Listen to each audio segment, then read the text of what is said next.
गोजोन हामलायनायजों लोगोसे नोंथांमोनखौ गोदान खौराङाव बरायबाय। अन्नानै नोंथांमोना बे रादाबखौ जोबजासे नायलां। लोगोसे भिडिअखौ लाइक, कमेन्ट, शेयार आरो चेनेलाव गोदानै फैदोंब्ला साबस्क्राइब खालामनो गुरै खावलायबाय। गिबि खौराङाव दङ, आगोमा बर' फिसा नबजित नार्जारिया नोंथांमोननि भटजों देरहासार जानायनि लामायाव। आरोबाव फैगौ 22 मे सुनिबार मोनानि 9 रिंगानिफ्राय समबार फुंनि 9 रिंगासिम खेबसे लाख भट होनो थाखाय थियारि जादों रायजोफोर।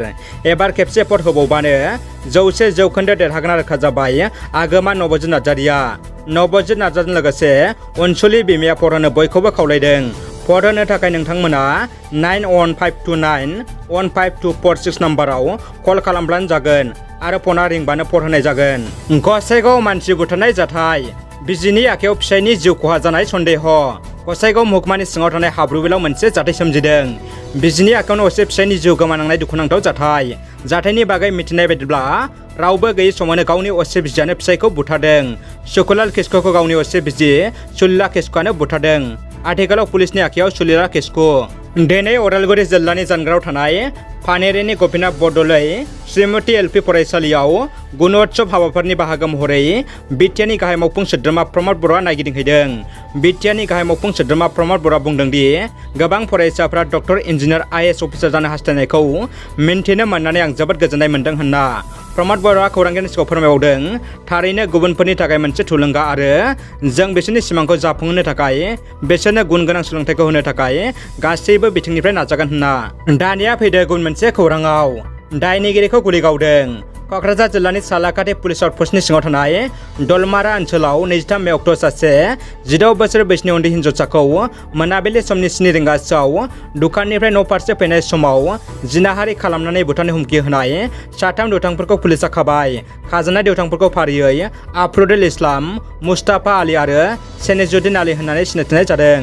जाथायनि गुबै दायनिगिरिखौ फास्ट ट्रेक आदालतनि गेजेरजों गोख्रों साजा होनांगौनि दाबि दैखांदों आक्रासुजों लोगोसे गुबुन गुबुन गौथुमनि दैदेनगिरिफ्रा। आरो आसामनि गिबि मन्त्रि डक्टर हिमन्त बिश्व शर्मानिसिम जाथायनि थार बिजिरनाय मोननांगौनि दाबिजों गोसोखांलाय दैथायहरनायनि उनाव क'क्राझार पुलिसआ दिनै हराव दलमारा ओनसोलाव थाबोनाय मबाइल फनखौ नागिरनो थांनानै पुलिसनि जिम्मानिफ्राय खारखोमानो नाजानायनि दायाव क'क्राझार पुलिसआ आथिखालाव सासे दायनिगिरिखौ गुलि गावनानै जोखोम खालामो। बिटिआरनि गाहाय मावफुंगिरि सोद्रोमा प्रमद बर'आ हाग्रामा महिलारिखौ गोख्रों रावजों हामला खालामदों। हाग्रामा महिलारियासो जेंनायाव दङ। आंहा सरकार दानो लेंनो गोनांथि गैया।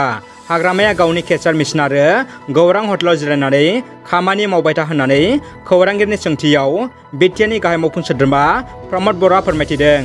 उदालगुरि जिल्ला फेरगावनि डिमाकुसियाव फिन मोनसेबाव जिनाहारनि मुगैथाव जाथाय सोमजिदों।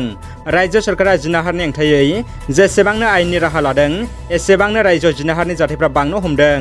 मख'नो गोनांदि उदालगुरि जिल्लानि डिमाकुसियाव 60 बोसोरनि बोराय दुथाङा 11 बोसोरनि उन्दै हिन्जावसाखौ जिनाहारि खालामदों। दानिया फैदो जोबथा खौराङाव।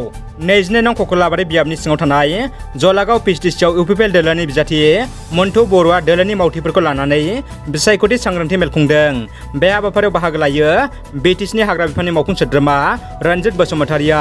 22 नं ककलाबारि बियाबनि सिङाव थानाय जलागाव पिएचडिसिआव इउपिपिएल दोलोआ दोलोनि मावथिफोरखौ लानानै सावरायदों। बे हाबाफारियाव बाहागो लाफैनानै बिटिसिनि हाग्रा बिफाननि मावफुंगिरि सोद्रोमा रन्जित बसुमतारिया खौसे जायोब्लासो जौगानाय फैगोन, अब्लासो हारिया जौगागोन होननानै खौरांगिरिनि सिगाङाव फोरमायो। रादाबा एसेनोसै लोगोफोर।